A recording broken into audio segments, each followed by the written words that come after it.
Olá, amigas e amigos da Rádio Catedral 105,9 FM, muito boa tarde a todos. Hoje nós iniciamos mais um programa de Frente com o Vereador, com a convidada especial de hoje, secretária de Saúde do nosso município, Luísa Agostinho de Andrade. Nós hoje vamos destacar a questão da política pública em saúde e a redução das desigualdades socioeconômicas é foco das discussões em políticas públicas desde o início deste século, passando pela percepção de que o acesso à saúde é um direito e, portanto, aspecto fundamental do processo de promoção do bem-estar social. Mas retrocedemos no tempo e o cenário atual é, no mínimo, lastimável, onde o Brasil voltou ao mapa da fome e, com certeza, este é o maior e mais urgente desafio de todos.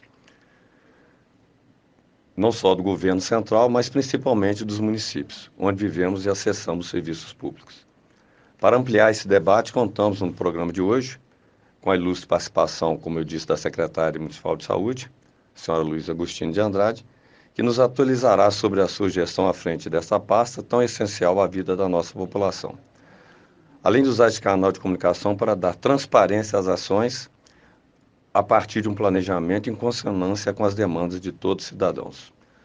Luísa, a bola está contigo, o microfone é seu. Boa tarde, Anderson. Boa tarde aos ouvintes da Rádio Catedral. Eu agradeço a oportunidade de vir aqui falar um pouquinho sobre a saúde do nosso município e sobre o nosso SUS, né? Um sistema aí que a gente tem o grande benefício, né, de ser contemplado com ele no nosso país.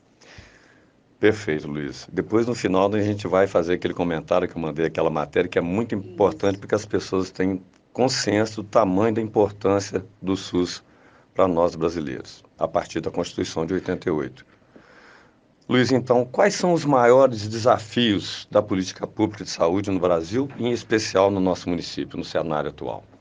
Ô Anderson, então, eu vou aproveitar a sua abordagem inicial, né, e falar do retrocesso que a pandemia trouxe ao nosso país, né, Sim. e falar que o que antes, né, muitos usuários, né, faziam o uso da saúde suplementar, que normalmente eram convênios ou particular, hoje o número de usuários exclusivamente do SUS, eles aumentaram muito, né, e a gente entende também que essa condição ela traz aí uma população empobrecida, né, subempregada, com condições precárias de sobrevivência.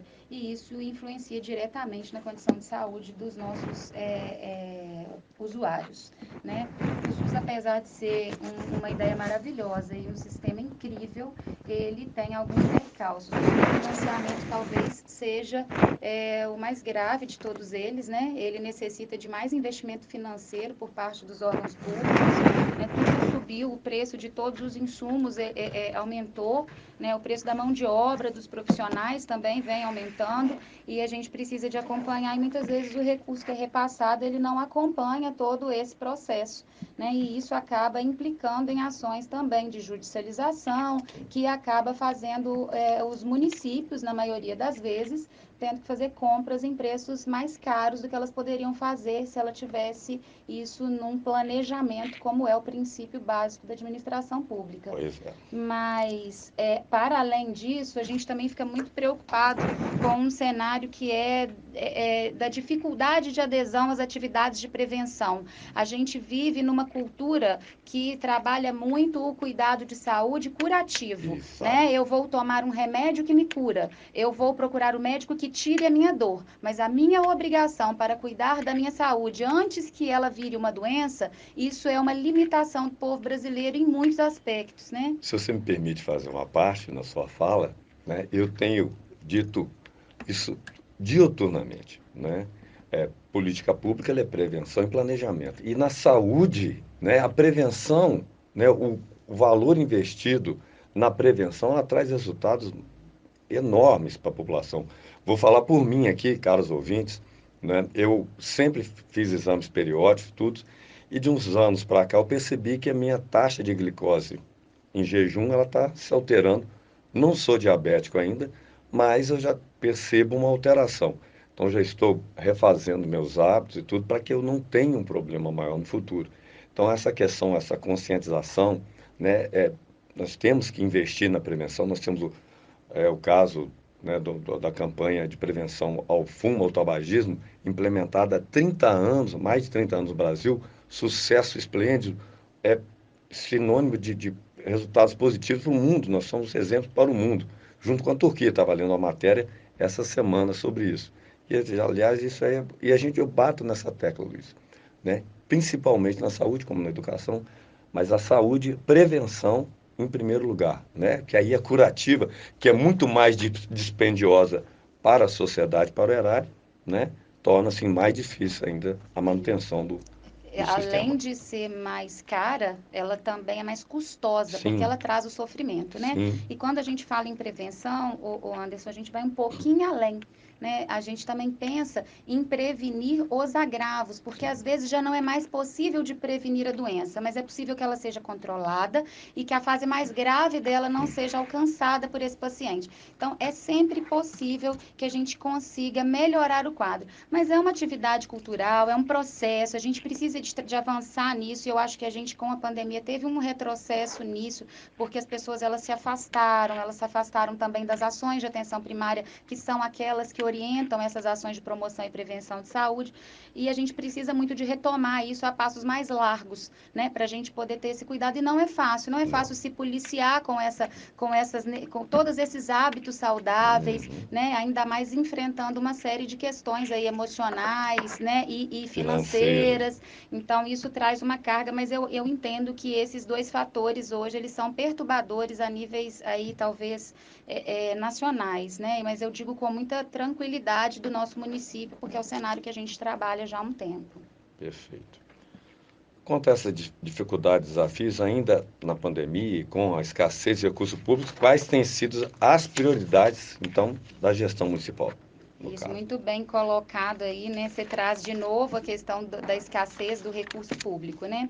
Então, a pandemia, durante o processo de pandemia, foi um acontecimento que não teve programação, então a gente viu que não teve planejamento. Todas as ações tomadas, elas eram emergenciais. Então, a gente teve falta de insumos, a gente teve uma série de comprometimentos paralelo a todo o sofrimento de perdas, né? E que a gente viveu em torno desse cenário, né? E a questão é que muitos dos exames de rotina, muitos dos acompanhamentos que eram feitos por meio das equipes de atenção primária, eles ficaram interrompidos, principalmente na categoria de doença crônica, hipertensos, diabéticos, tá? Uhum. Não transmissíveis, que é uma população que precisa de um formato de vigilância mais próximo. Então, durante esse processo, a gente criou uma represa muito grande de demanda e que isso custa um valor muito alto. Sim. Então, a gente lida hoje com valores de insumos mais caros, com vazio, né, deserto assistencial, que a gente chama, que é quando eu tento comprar um remédio, ele não existe no mercado. Hoje, a gente, por exemplo, está com falta de iodo.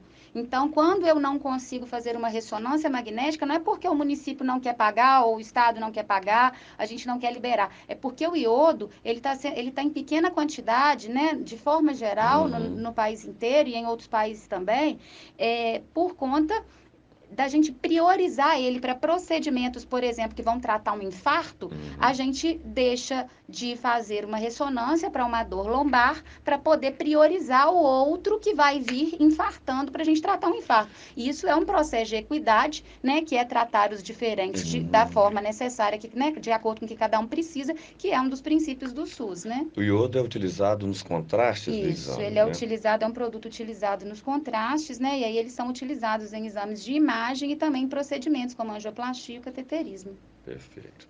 Então, esse aí é um dos principais gargalos, então. A gente tem aí a escassez de recurso público para conseguir drenar, porque sempre foi um gargalo. A Sim, média complexidade, que é onde a gente atende essa demanda de exames, sim. consultas de especialistas, procedimentos de média complexidade, sempre foi um gargalo grande, porque são procedimentos mais caros. Então, daí para frente, a gente começa a perceber que isso ficou ainda mais difícil, porque eu tenho uma demanda represada, mais gente doente, porque as pessoas elas agravaram. Então, antes, quem chegava num patamar de doença, como ela ficou 2, 3 anos sem investigar, ela já chega num nível Sim. mais avançado. E também a sensibilização que a gente, que é profissional de saúde, tem de tentar agilizar todo esse processo até para atender o usuário e a ansiedade dele de ser cuidado, né? Que é uma necessidade de fato. Perfeito. Ainda no âmbito da gestão municipal, quais têm sido as maiores demandas da população, então, Luiz? Você consegue elencar para a gente? Consigo. Olha só, a gente tem uma demanda muito alta no município, que é uma coisa boa, porque a gente percebe que existe adesão no serviço de saúde, Sim. né? E eu acho que isso, quando a gente lá no início falou sobre cultura de cuidado, isso já é um ponto positivo. Então, quando a pessoa procura o serviço, eu acho que ela já está começando a fazer a parte dela, sabe? Então, o usuário, ele realmente tem que procurar o serviço tem que arrumar um jeito de acolher ele ali naquela demanda.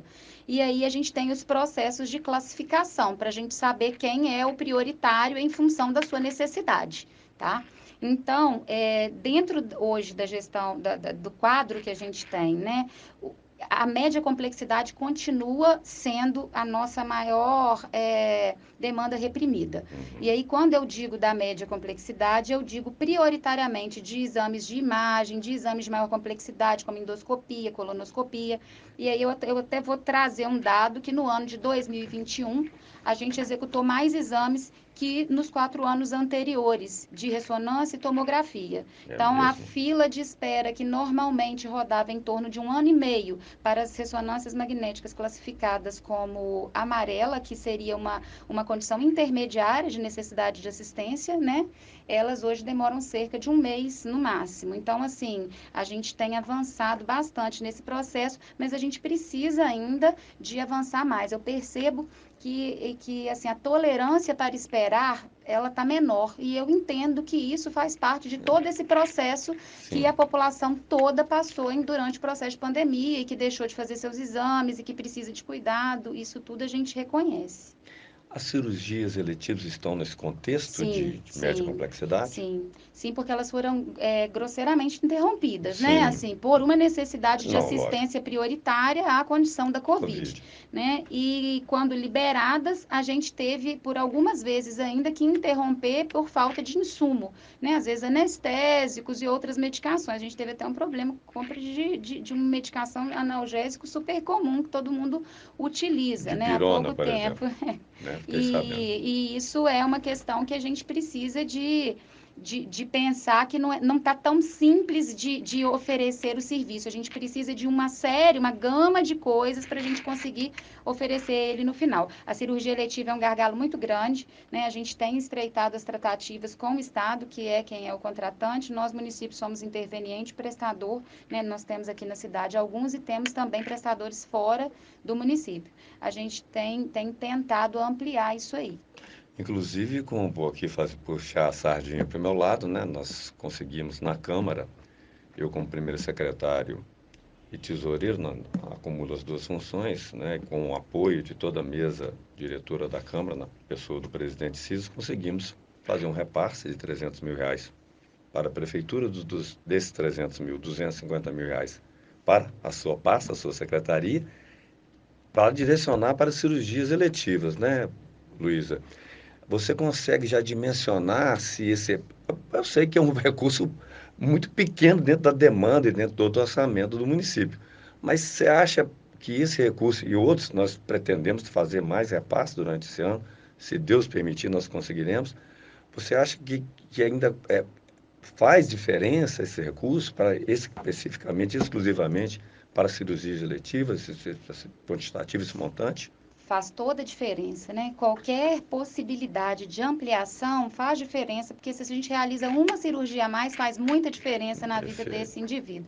Agora, pensando em números, né, Uhum. a gente precisa de expandir isso muito, porque a gente tem uma represa muito antiga. Às vezes a gente demora para encontrar esse paciente que deu o nome na fila, porque já tem 5 anos, 6 anos, 7 anos, Nossa. né? Então, assim, a gente teve agora, né, mutirões de catarata também, que a gente conseguiu atender um público muito bom e ainda está acontecendo, mas, assim, o início do processo de convocação para os exames, ele foi frustrante, porque a gente tentava identificar o paciente e não conseguia por telefone, depois muitos, né, uns faleceram, outros não moram mais aqui, outros já deram o jeito deles e Sim. realizaram, mas a gente, assim, começa essa fila tardia, a gente observa que, de fato, é um gargalo, né? É uma demanda reprimida. Você saberia quantificar ainda quantos, na cirurgia de catarata especificamente, que é uma demanda grande, quantas pessoas ainda aguardam? Você sabe me O falar? Anderson, esse dado, ele seria, assim, muito complicado de eu falar ele para você, porque o de ontem não é o de hoje, Não, sim, mas né? o último Mas dado que vamos caso pensar você que, tenha. inicialmente, quando a gente começou, no final do ano passado, o doutor Marcos, ele conseguiu um recurso, né? Nós contemplamos alguns objetivos e conseguimos fazer um remanejamento e conseguimos aplicar um recurso e ele conseguiu estabelecer um mutirão de catarata que a gente operou mais ou menos vamos pensar 100 pessoas, uma vista. Uma vista. Porque a orientação que a gente tem é que a gente tem que dar funcionalidade. Então, Sim. eu opero uma vista de todo mundo, ele já sai dessa cirurgia, se ele tiver necessidade de operar o segundo olho, com o papelzinho dele, leva para a secretaria, a gente volta com ele para a fila, tá? Perfeito. E aí, a gente chegou a operar, eu imagino que em torno de umas 50 pessoas, 50 pessoas, né, 50 vistas nesse primeiro momento. Hoje nós já nesse montante de agora, desse ano, a gente vai operar mais ou menos umas 150, talvez, entre pterídeo e catarata. E aí a gente já teve nessa fila 400, vamos pensar, no primeiro momento a gente tinha cerca de 430 pessoas.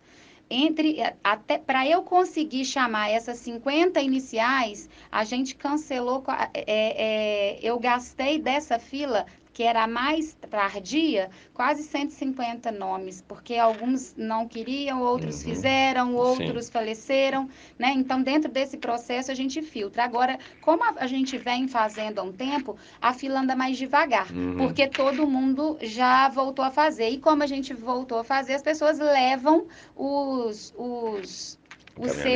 seus pedidos para a gente poder dar andamento nisso. E é isso que é o ideal mesmo, tá? Sim. É na Secretaria de Saúde que tem que levar pedido para a gente poder montar esse controle.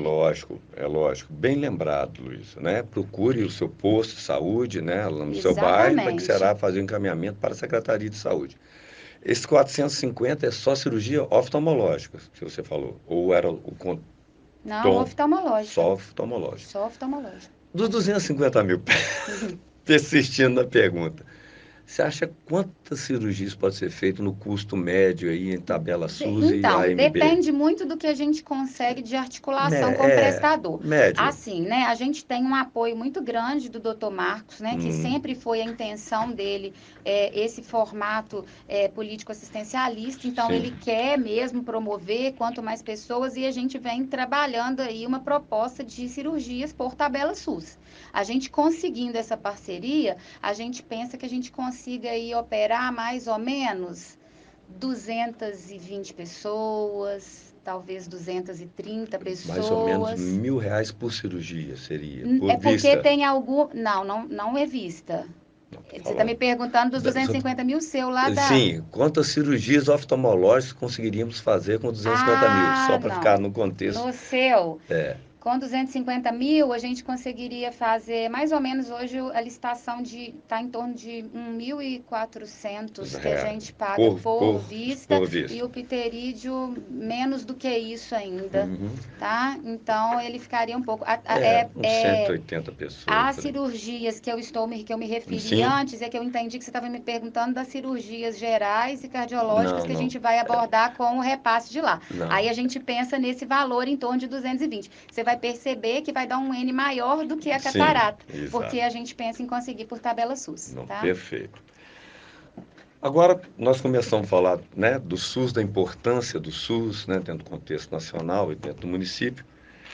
Como ele está implantado em Murié? tanto em equipamentos públicos como recursos humanos, Luísa? Ótimo, Anderson. Então, eu vou organizar o nosso raciocínio da seguinte maneira, né? O SUS, ele tem alguns graus de complexidade. Sim, Então, vamos pensar primeiro na atenção primária, que são os postos de saúde. É a porta de entrada do SUS, né? sim. Nós temos 31 unidades de saúde da família, tá? Algumas delas com ponto de apoio, principalmente as rurais, todas têm ponto de apoio. Então, a gente deve ter pelo menos mais uns 10 pontos de apoio. Esse ponto de apoio seria Ponto de apoio é uma portinha secundária quando o território que essa unidade ocupa fica muito grande para uma unidade só, aí a gente ou é muito distante para outras casas, geograficamente. aí isso, a gente vai e contempla com uma unidade pequena. Isso não recebe recurso, eu não recebo recurso, não faço captação de recurso federal para isso. A Sim, gente contempla com o municipal. sim. E essas equipes todas, elas, né, elas estão atualmente completas há mais de um ano, né,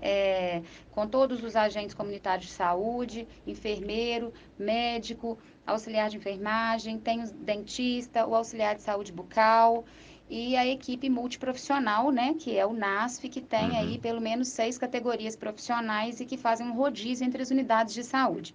Às vezes a gente ouve falando que estão completas, né, eu vou fazer um parêntese, que existem unidades que às vezes a gente precisa de fazer a troca do profissional, ou o profissional precisa de ser Remanejado. pede demissão por Ah, algum tá. motivo, Sim, e como é um processo seletivo, eu sou obrigada a respeitar o tempo do candidato. sim. Então, se eu convoquei ele hoje, eu tenho que dar 5 dias úteis para ele me responder. Se ele esperar 5 dias, esse outro candidato que é direito dele, a vaga, no quinto ele me responder que não vem, eu começo a esperar 5 de novo. Fora isso, para médicos, às vezes a gente ainda tem o vazio assistencial, que é a dificuldade também de encontrar o profissional, né? Então, essa é a nossa porta de entrada, é o lugar onde a gente começa o cuidado de saúde e é o lugar onde a gente tem, né, o olhar voltado para a rotina de cuidado, para o cuidado de todo dia, para a prevenção, para a proteção, para uma política de saúde onde o cuidado está perto da rotina da vida desse indivíduo e que a gente sabe que a gente tem muito o que avançar, mas que a gente vem trabalhando muito para que esse formato seja cada vez mais funcional e acolhedor. A gente sabe que a gente precisa de melhorar nisso e a gente vem Humanizado, vamos dizer. trabalhando exatamente esse acolhimento mais humanizado e também, muitas vezes, a resolutividade, Sim. que é o que o paciente muitas vezes precisa e de pronto ele não recebe. Isso já é o motivo para ele desistir e deixar a oportunidade passar, né? A gente, como profissional de saúde, precisa de buscar essa vontade no usuário. Porque as pessoas, né, como você disse, né, preferem tomar um medicamento, toma um remédio, curou, sarou, né? Mas é uma questão de conscientização, de educação, né, de muita campanha, Isso. né, de esclarecimento para que as pessoas, elas, né, muitas enfermidades são decorrentes de maus hábitos, né, Isso. ou, né, de uma vida que a pessoa não, né, não se atenta por falta de informação, a gente sabe disso, então contempla muita coisa, né, a gente tem que ter muita paciência, né, vontade, né, E e, apoio e apoio. profissional, muitas Sim, vezes, né? sim, Às vezes o que ele precisa é de apoio profissional mesmo, de orientação, como faz isso, né? Tem um exato. jeito para fazer isso, então como faz isso, né? É, Então esse também é o papel, é promover essa mudança de cultura cultura, que eu venho falando desde o início da nossa conversa, é papel da atenção básica. com E a certeza. gente precisa de aprimorar e caminhar nisso, né? É muito importante a comunidade, ela também cobrar isso de contrapartida de serviço de saúde, sabe? Isso faz parte do processo de crescimento de toda a comunidade. O serviço, ele não precisa de ter elogio o tempo inteiro, né? Ele precisa, a gente não espera isso enquanto parte que oferta o serviço. A gente espera conseguir ofertar um serviço de qualidade, né? E aí tá aberto a ouvir da população o que é que ela entende também sobre isso. Exato. E essa troca, ela tecnicamente está estabelecida através de um programa que funciona dentro do seu território, onde você tem abertura para entrar, e tem que ter, isso tem que funcionar, né? A gente precisa de avançar. E essa é a atenção primária na complexidade, né, aí inicial. Na média complexidade, dentro de Muriaé, a gente vai ter os ambulatórios, que são os consultórios médicos, Sim. né, o laboratório municipal, o CEAI, né, a clínica de fisioterapia, os ambulatórios aí de psicologia, fonoaudiologia, né? Vou esquecer de algum, Não, com lógico. Não, certeza, é né? Mas muita são coisa. todos esses equipamentos, as policlínicas, né? Onde a gente realiza os exames, todos, né? E mais, com certeza, algum equipamento de saúde que eu esqueço nesse momento. O CAPS é um equipamento, né? Da Sim, média que ele, diferente dos demais, ele é um equipamento de porta aberta, ou seja, o usuário ele pode ir lá e entrar por lá, ao contrário dos outros que ele vem encaminhado da atenção sim, primária. E aí, o SUS é de todos, mas para usar o SUS, a gente tem que seguir a ordenação do SUS, senão sim, quem coordena o SUS perde controle e aí o perfeito. planejamento não funciona, né? Para além de todos esses de média complexidade, a gente vai entrar então na questão da urgência e emergência, Sim. né? Que a gente tem, enquanto Muriaé pactuados, a nossa UPA municipal, e a gente tem também a porta de entrada que existe pactuação na urgência e emergência com o Hospital São Paulo. Eu ia fazer a próxima pergunta para você, a situação da UPA e exatamente do pronto atendimento, vou deixar você discorrer então. Isso, para além, na alta complexidade, como também em alguns procedimentos de média, né, quem coordena e as contratualizações são no nosso município estaduais. Os prestadores são todos os nossos prestadores de SUS hoje dentro do município, né, o Hospital São Paulo, Casa de Saúde, Fundação Cristiano Varela, né, a gente Protocolo tem leitos especificamente. pronto-socorro, a gente tem leitos de UTI na Casa de Saúde, né, Tem. também, então, assim a gente fecha aí todo esse esquema de equipamentos e os profissionais que estão ali dentro trabalhando. A maioria dos profissionais da média complexidade são concursados, Sim, tá? E a maioria dos componentes da atenção primária são contratados por processo seletivo, que entendi. são o vínculo deles. Com relação à UPA, né? Vamos O falar pronto da UPA um atendimento, pouquinho. Isso. no geral. Então, o Anderson, de forma geral, a gente teve bastante trabalho, né, para poder alinhar esse processo inicial com a UPA. Eu entendo que a questão da pandemia, né, ela sobrecarregou um pouco mais a porta de entrada. Existe também, em torno dessa cultura de hospital, nossa, que é a cultura assistencialista, que a gente às vezes acha que a solução não pode estar no posto, que ela vai estar lá no hospital ou na UPA, porque é lá que vai ter, é lá que eu vou, que já resolve.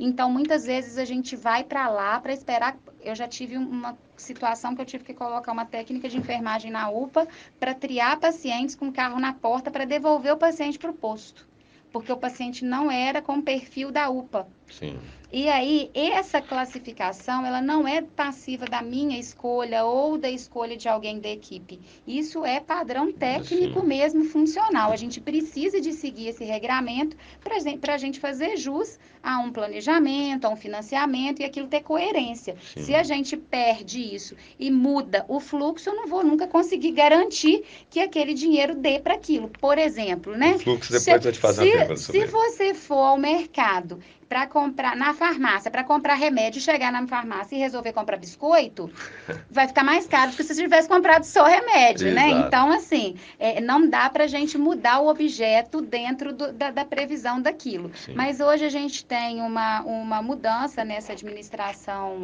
né? Teve uma reformulação na administração por parte da organização social que administra a UPA, né? sim, E a gente vê uma proximidade maior com eles, um formato mais humanizado. A gente iniciou também uma parceria através do COAPS com Unifaminas, onde a gente está fazendo capacitação de acolhimento e humanização com os profissionais da UPA. Nós já começamos, inclusive foi muito interessante, a gente fez um caso simulado lá, onde para a gente fazer uma análise da abordagem da UPA, a gente teve, né, o apoio de um ator e de uma servidora do Unifaminas, e aí eles compõem um caso e chegam mesmo como se aquilo fosse um fato, uma realidade, e aí durante todo o processo eles vão seguindo como se de fato tivessem doentes, sabe? É sim. uma simulação que acontece para avaliar o processo de trabalho.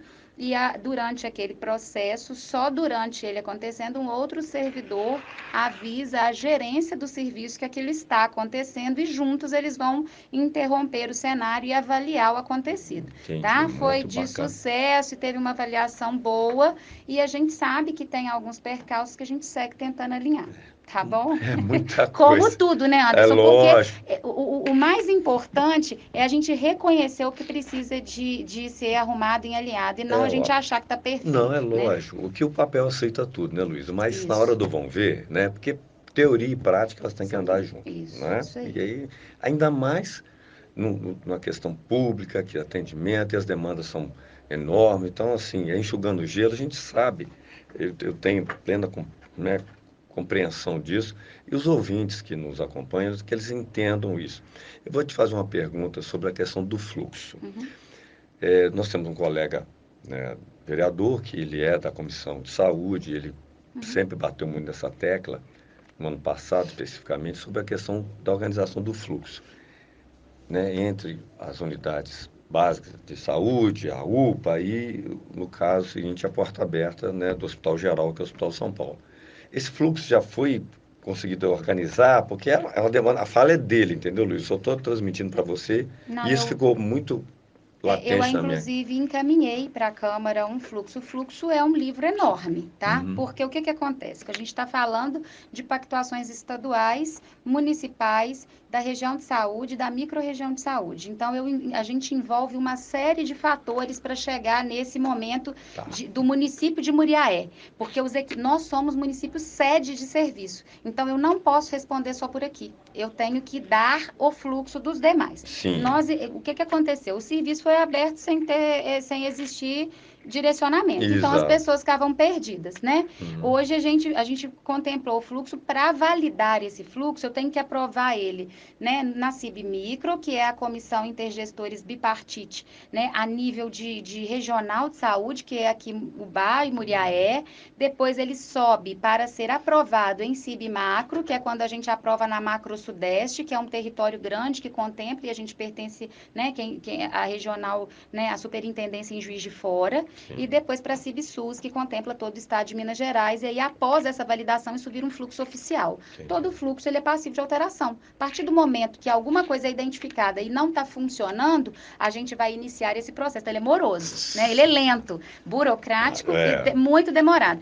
Para montar esse fluxo, eu tive que ter mais de 10 especialistas médicos disponíveis em reuniões longas, porque a gente tem que pensar em tudo que pode acontecer. sim, Muitas vezes esse profissional, ele não tem o tempo que eu preciso naquele dia, depois ele tem que voltar e a gente vai trabalhando. Mas a gente contemplou a elaboração do fluxo, validou ele em CIB Macro e a gente tem um fluxo oficial validado aqui no município. Os munícipes de Muriaé, eles podem utilizar a porta de entrada da UPA e do Hospital São Paulo. perfeito. Isso aí é uma demanda, estou falando, né, usando a fala do colega, porque para mim a dimensão não era tão grande. Eu estava me referindo só a essa questão do atendimento de urgência e emergência, que, né, Isso, traria a mas UPA e. o Mas, atendimento de urgência e emergência em Muriaé, a partir do momento que a gente abriu que foi aberto em Muriaé um equipamento de saúde de urgência e emergência e que foi criado, né, na época, um compromisso de atender 11 municípios, que, né, não era o coerente, a gente teve. Então, assim, eu tive que fazer uma série de ajustes até a gente chegar no momento de fato da gente conseguir validar com o Estado. Então, assim, é um processo que a gente caminha junto com o Estado, né? entendi. Até porque é um órgão que tem financiamento federal, apesar de muito pequeno, né? De não Sim, ser, o repasse. não contemplar nem 20% do É. custeio geral da UPA, existe aí um pequeno repasse estadual e um pequeno repasse federal. Para finalizar a questão da UPA, você me disse da organização do OCIP, foi substituída? É uma outra organização que está à frente da UPA agora ou é a Não, é a mesma? É a mesma mesma. organização, eles trocaram apenas o A do administrador. administrador. Eles fizeram alguns remanejamentos, né? E até por uma necessidade nossa de um perfil mais acolhedor, mais humanizado, e a gente vem querendo dar essa cara para esse serviço. Perfeito. Já que você tocou na questão do Estado e tudo, agora eu vou numa pergunta que, né, afeta diretamente a mim como representante popular, que foi uma demanda da população, é sobre a implantação do banco de leite em nossa cidade.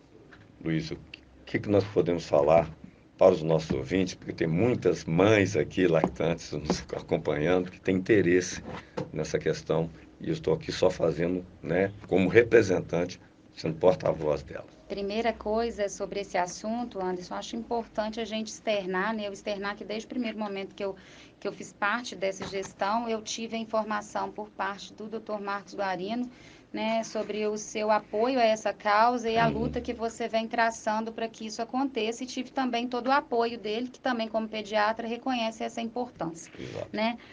A gente, como eu disse anteriormente, a gente demanda de uma articulação. O SUS ele tem uma comunicação hierárquica entre as suas esferas, municipal, estadual e federal. Então, a gente não toma decisão de que equipamento eu posso abrir em que lugar por minha conta. Eu Sim. preciso de orientação do Estado, né? E aí veio essa manifestação Sul, ela nasceu em algum momento, nós tivemos reuniões com o Estado, onde ele nos orienta que esse equipamento ele tem que ser aberto, né, no hospital onde existe uma pactuação GAR, que significa gestante de alto risco. Sim. E essa pactuação, ela está hoje no Hospital São Paulo, então, em articulação com o hospital, né, eles se prontificaram a fazer essa parceria conosco, e o Estado, ele veio com uma proposta, né, e uma leitura territorial, onde ele não propõe para Muriaé um banco de leite. Sim. Ele propõe para a gente um posto de coleta, tá? Eu sei que para você é difícil de inicialmente, né, entender isso, e eu peço apoio não só seu como da comunidade para a gente estar acompanhando todo esse processo, para a gente ver se de fato isso é o que nos atende, para que a gente possa reivindicar também ao Estado em momento oportuno que aquilo não foi de fato o que a gente gostaria que fosse. Mas o banco, o banco de, o posto de Posto de coleta, coleta. ele vai trazer um avanço para a nossa região, ele já vai ter uma resposta inicial direta para a melhoria desse suporte ali no nosso território, que hoje tem a ausência de qualquer Sim. equipamento nesse sentido, e é um primeiro passo onde a gente tem também o apoio do Estado, tá? E quando eu digo Estado, eu digo tecnicamente, eu não estou dizendo Sim. isso a nível político, é a nível Sim. técnico, é Claro. leitura técnico, e a leitura que eles fazem para determinar se aqui seria um posto um posto de coleta ou um banco de leite é a nível macro-regional, tá? Então, é um território maior, e Sim. aí não cabe ao município fazer essa escolha nesse momento.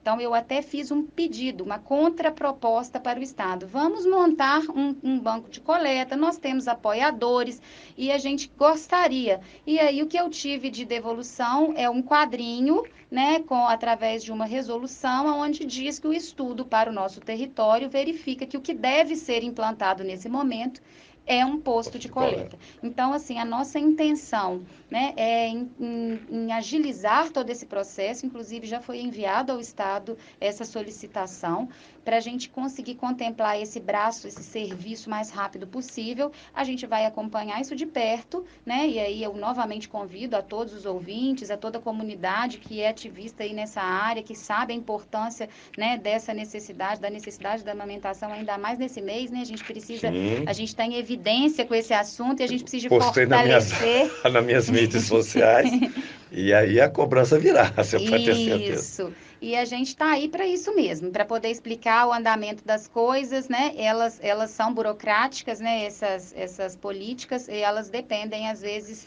de forças maiores do que as municipais. Mas eu reconheço o seu empenho, né? Agradeço o apoio e nós vamos precisar ainda muito dele para a gente concretizar todos esses sonhos aí. Pode deixar comigo que eu sou brasileiro, não desisto nunca. Eu sou pelinha. Sou pelinha, pode ter certeza. Mas você falou aí dessa participação aí, ô, Luísa, foi bastante oportuna, porque a próxima pergunta tem a ver com essa participação popular que eu sempre tenho falado, né? Eu tenho falado em orçamento participativo, as pessoas, né? Nós somos representantes eleitos porque assim funciona, né? A organização da nossa sociedade, devemos sempre aprimorar isso de uma forma ou de outra. E a participação popular ela é inerente. Então, nesse contexto, eu gostaria que você nos dissesse quais as ações deseja você trazer para os nossos ouvintes que necessitam de maior participação da população, né? Como participação no Conselho Municipal de Saúde, mais atuante, se as pessoas, como elas fazem para reivindicar mais, além de estar na Câmara, levando as demandas, como foi essa questão do banco de leite, né, que vieram até mim. Gostaria que você fizesse, então, uma análise sobre esse contexto. Assim, de forma geral, eu gostaria inicialmente, né, de que essa participação começasse dentro dos nossos serviços, Sim, né, em que a busca mesmo pelo serviço acontecesse mais vezes, que participassem das atividades coletivas, dos grupos de atividade física, porque lá também é um lugar que se fomenta a ideia e que eles começam a propor ações que podem vir a trazer melhoria, não só para a comunidade deles, mas para servir de exemplo para outras. Por exemplo, existem grupos de convivência em algumas unidades que eu tenho certeza que eles deveriam acontecer em todas, Sim. mas a gente não tem adesão, o perfil daquela comunidade é um pouco diferente. Então, eu queria convidar a comunidade a ir mesmo para o posto de saúde para procurar saber o que tem daquele posto, a cobrar naquela unidade o grupo de convivência, a participar dos grupos de atividade física, né? E lá dentro dar a opinião delas do que elas acham que está sendo bom, sugestões. E isso eu digo com muita tranquilidade, porque eu acho que sugerir, criticar de forma construtiva Sim. é muito harmonioso. Isso Civilizado, não sim. precisa de ser em forma de briga, né? Não. Eu acho que isso é um processo natural de crescimento e a gente precisa dele, né? Com relação ao conselho, a gente tem um conselho, né, municipal de saúde aqui e está em processo eleitoral agora, né?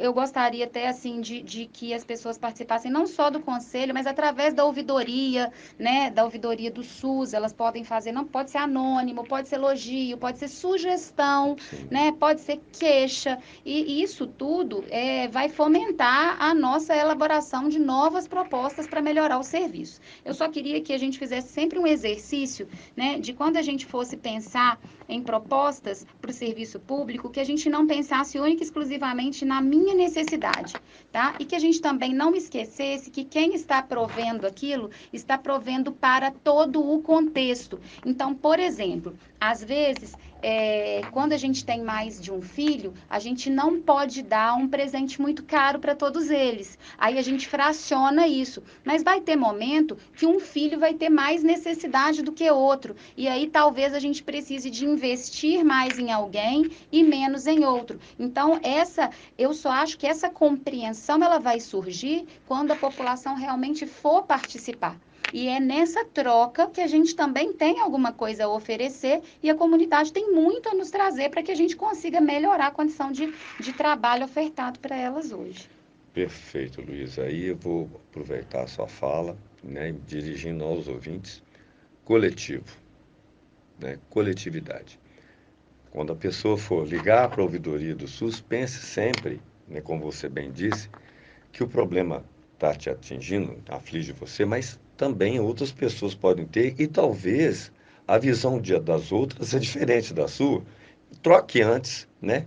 Troca a ideia, converse e vá. Então, procurem a unidade, né, de saúde mais próxima de você com uma formação, né, com uma opinião já embasada no convívio, na discussão com outras pessoas que são usuárias também, porque aí, né, aquela demanda ou aquela sugestão, ela vai ser vai ter um pouquinho mais de embasamento, como eu disse, mais firmeza, porque realmente ela tem acontecido, tem sido recorrente um problema, caso seja, né, para que compartilhado com todos ou com a maioria, para que realmente aquele ponto seja então atendido ou melhorado, né, no aspecto daquela unidade de saúde, se for o caso. Nós estamos quase finalizando, né, uma pena, porque o tempo passa muito rápido, o assunto é muito importante. Mas aí, Luísa, no âmbito da Secretaria Municipal, como se dá, então, com as demais esferas? Você já falou mais ou menos, né, do governo, e destaque, por favor, a questão do cofinanciamento estadual e federal e o custo municipal para a gestão da saúde, se você consegue Tá trazer. ótimo. Esse assunto é bem legal. Então, assim, a Secretaria de Saúde, ela recebe repasses estaduais e federais, né? Mas todos esses são incentivos, né? E a gente sempre tem que fazer um complemento com recurso Sim, financeiro.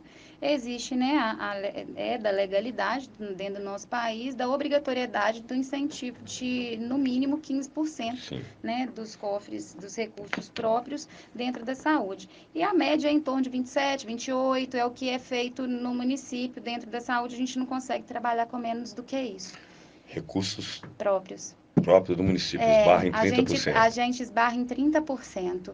E assim, praticamente o dobro, então, perdão, é quase o do, do, dobro do que é do que é obrigatório. obrigatório, né? E ainda assim a gente precisaria de mais. Para ter uma folga, talvez fosse uns 40, assim, para a gente fazer o que a gente gostaria, sabe? Só que a gente também esbarra em necessidade de outras secretarias e Sim, é que lógico. também acaba, né? A gente precisa de pensar nesse coletivo também, né? A cobertura é Não é curta, Luísa. só a saúde, cobertor é curto. Mas a gente tem aí que considerar também que quando a gente fala do recurso federal e do recurso estadual, ele tem um objeto próprio. Uhum. Então, quando ele vem direcionado para um determinado gasto. Carimbado. Então, exatamente. Então, eu não posso pegar, nossa, mas tem um monte de dinheiro lá no cofre da saúde e ela não compra um carro. Eu não posso, é criminoso. Eu não posso mudar o objeto do dinheiro que veio. E não sou eu que escolho qual é o objeto. Vou te dar um exemplo. Às vezes o Estado manda uma resolução para a gente com uma tabela onde eu posso comprar equipamentos, Uhum. tá? Aí, o que eu posso comprar? Então eu vou comprar uma mesa. Se não tiver dentro da planilha dele escrito mesa, eu não posso comprar. E se na planilha dele o preço que ele sugere da mesa é R$ 200 e a minha mesa licitada for 300, eu tenho que inteirar. Ah, mas e se eu comprar em vez de 6, eu compro só 4 e o dinheiro vai dar? Eu não posso. É criminoso. Eu vou ter que inteirar e comprar 6, senão eu devolvo o dinheiro para o Estado. Então, assim, tudo que a gente recebe exige contrapartida. Entende? Na prática, sim. É, dessa maneira que funciona. Mas, assim, de toda forma, a gente reconhece o subfinanciamento, mas eu tenho a tranquilidade hoje de estar lidando com um gestor municipal que ele apoia integralmente a saúde pública, né? É Ele é um lógico. grande conhecedor dela e de suas necessidades. Então, isso me deixa muito tranquila com relação a saber que o máximo possível ele tem feito para nós. Não. E aí, Luísa, pegando gancho nisso aí que você falou, nós somos. Nós, é lógico, quando eu falo nós, eu generalizo aqui, mas nós temos aquela questão de cobrar, né, que não funciona, falta recurso, é fato. Mas aquela matéria que eu te mandei, né, hoje de manhã, mandei para você, eu li ontem, aos ouvintes aqui que nos acompanham, uma matéria do site do UOL, do Viva Bem, parece que é lá o ponto, programa do UOL, fazendo uma leitura de um filme que saiu nessas empresas de streaming, né? E um casal lá que casa por conveniência e tal, mas por que que a moça casa por conveniência com um soldado das Forças Armadas? Porque ela é diabética e ela precisa de insulina e o seguro de saúde ela não tem condição de pagar a insulina. Porque na América do Norte, só para citar um exemplo, né, todo mundo quer ir para, né, para a terra dos Yankees, mas lá a saúde pública ela não existe de fato. Se você não tem o seguro de saúde, você não consegue fazer nada. E mesmo assim, no caso específico da insulina, né, o Viva Bem traz exatamente o comparativo com o nosso SUS, que banca, né, Luísa? Banca Integralmente. integralmente, né, as infusões de insulina para aqueles portadores da doença. Seja branco, seja amarelo, seja preto, seja independente, você é brasileiro, está aqui, você vai ser atendido. Então nós temos também, né, que fazer aqui justiça, né? Está na Constituição que a saúde é, né, um direito de todos, então nós temos que ter isso em mente. Apesar de todos os problemas, né, Luísa, de todas as questões, a gente tem que reconhecer que a saúde pública no Brasil, ela é reconhecida mundialmente. Apesar de todos os pesares, a imunização, né, é Isso, reconhecida. né? O tratamento, né, do HIV também Sim, é referência mundial. mundial, né, o combate do HIV. E assim, a imunização, ela é ao concurso. Enaltecer o SUS é um papel fundamental de todo brasileiro, né? Porque, na verdade, o que a gente quer não é ser perfeito. Sim, Né? Nem Jesus Cristo não pode conseguiu não, agradar agradar todo mundo. todo mundo. O objetivo que a gente tem que ter em mente enquanto servidor público, independente de que posto de trabalho você ocupa no momento, é que quando você quer ser servidor público, né, que você quer trabalhar no Sistema Único de Saúde, você precisa de todo dia querer fazer o melhor que você pode. É essa a ideia que a gente tem que estar imbuído, porque realmente é muito desafiador.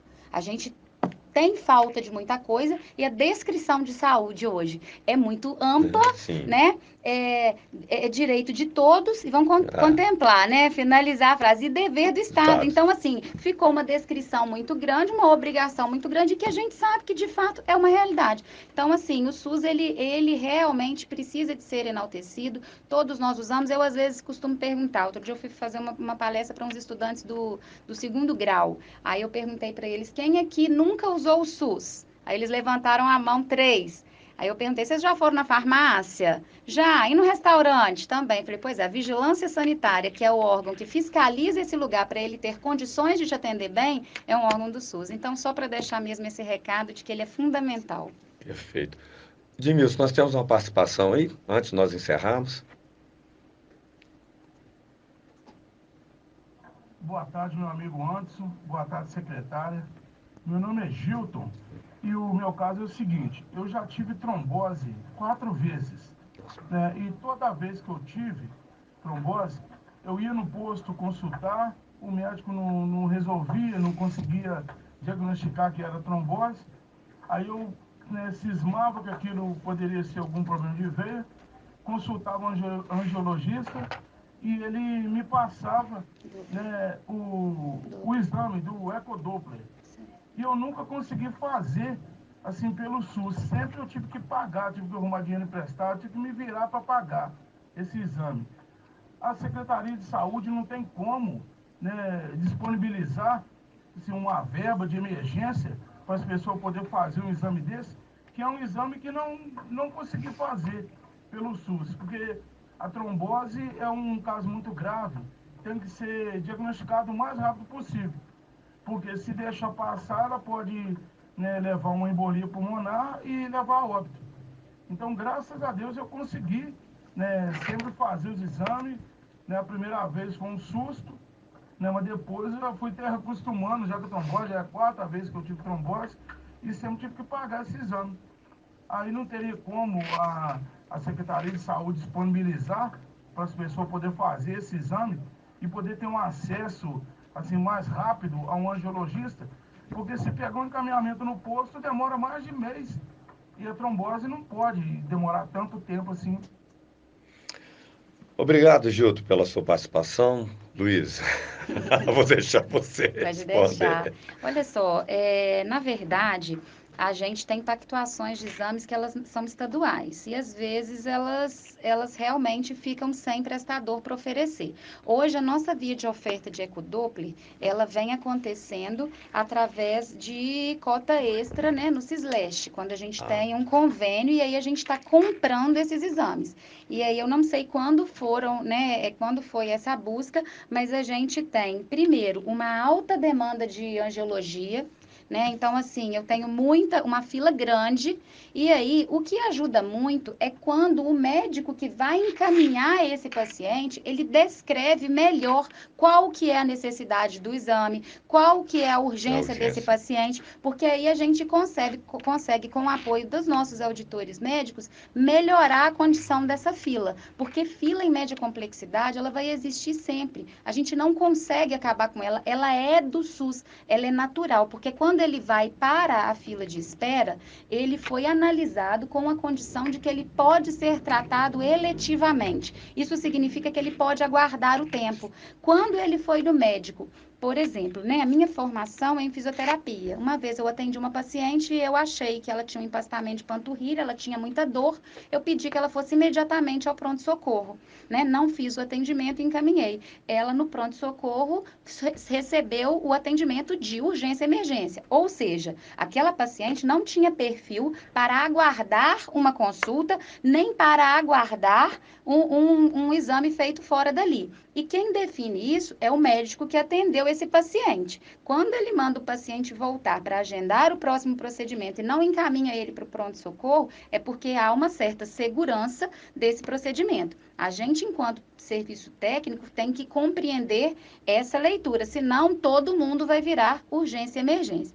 Mas eu queria agradecer o posicionamento do ouvinte, porque realmente é uma vertente que a gente precisa de melhorar. Não é só a questão do ecodoppler, como eu já trouxe aqui, a gente fez um investimento alto em exames, mas é um grande gargalo, assim como também é a questão do angiologista. Eu também acredito que quem está nos ouvindo aí pode, né, trabalhar com a hipótese também do neurologista ser um grande gargalo, né? Eu tive dificuldade, eu tive um vazio assistencial de neurologista, eu não consegui contratar neurologista.